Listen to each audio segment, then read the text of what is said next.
So remember in the last video we talked about what an exponent problem is. So if I have, again, 5 squared, that means multiply the base by itself the exponent number of times. So 5 times 5. 5 is the base. I multiply it the exponent number of times, which is 2, and I end up with 25. What happens, though, if I have 5 to the negative 2? Can I multiply 5 by itself negative 2 times? Well, there's no way to do that. So the way we fix this is whenever we have a negative, and first of all, I need to say, guys, because people like to do this all the time, this negative has absolutely nothing to do with the sign in front of the base. Remember that. The negative on the exponent has nothing to do with the sign in front of the base. Okay? So, the way to do this is let me rewrite this so we can. So whatever the base of the negative exponent is going to move down or up. So if it is in the numerator position already, like a whole number is, then we push it down. If nothing, the base we push down. If nothing is left in the numerator, then we have to put a 1. And the base goes down and the exponent goes with it, but it becomes positive. Now I can multiply 5 by itself 2 times, and I would end up with 1/25th, okay?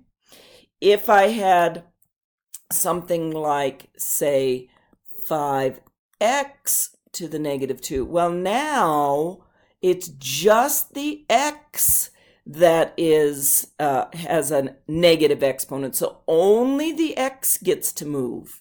So that means the 5 has to stay where it is, and the x goes to the denominator. Nothing more I can do with this guy.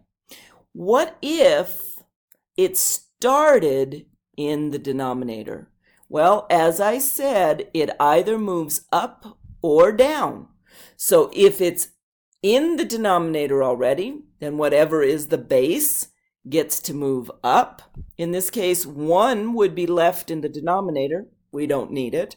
And again, the exponent goes with it and becomes positive, and so then this would be 25. Okay? Again, if I had 1 over 5x to the negative 2, only the x gets to move. So it would go up, and I would end up with x squared over 5. Okay? So with that in mind, and of course what we're working with right now is rational exponents, meaning fractions. Now we're going to talk about negative rational exponents, okay? So if I have 81 to the negative 3/4, okay? So I cannot do anything with this as long as it's got a negative exponent. So the first thing I need to do is push down the base of the exponent, okay? Exponent goes with it, but then it becomes positive. Now I can't multiply 81 by itself 3/4 times, so I need to put that into radical form. It's an exponent form now.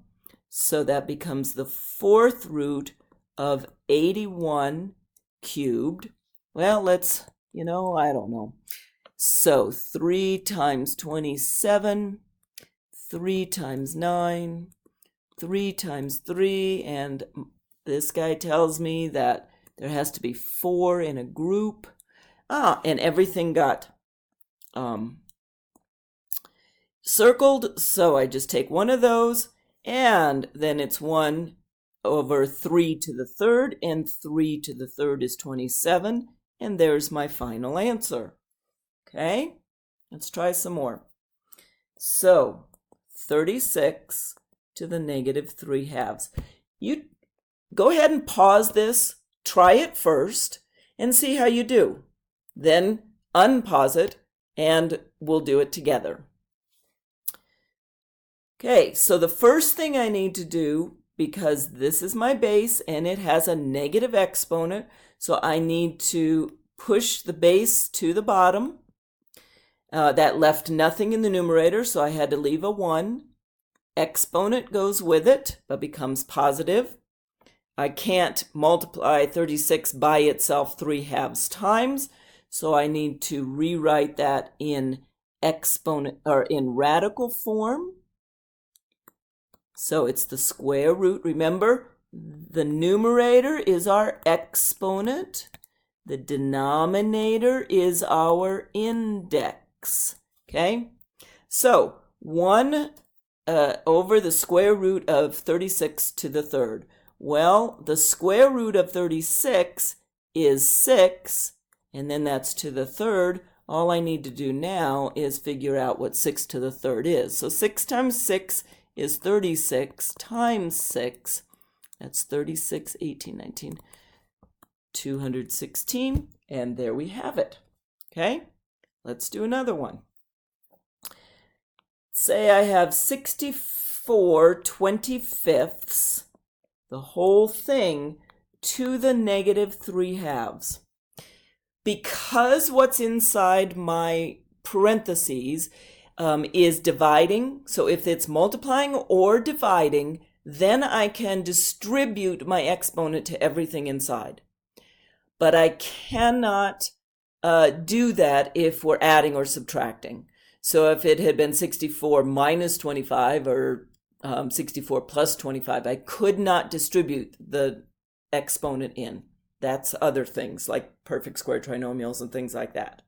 Okay, so first thing I'm going to do here is distribute the exponent to both things inside. Okay, now I look at the 64 to the negative 3/2 and I think, well, I can't have a negative 3/2, so the 64 is my base, so it's going to have to go to the bottom. But let's look what's in the bottom. 25 to the negative 3/2 also can't have a negative, so that guy's going to have to move up. So basically, these guys are going to switch places, and the exponents will go with them, but then become positive.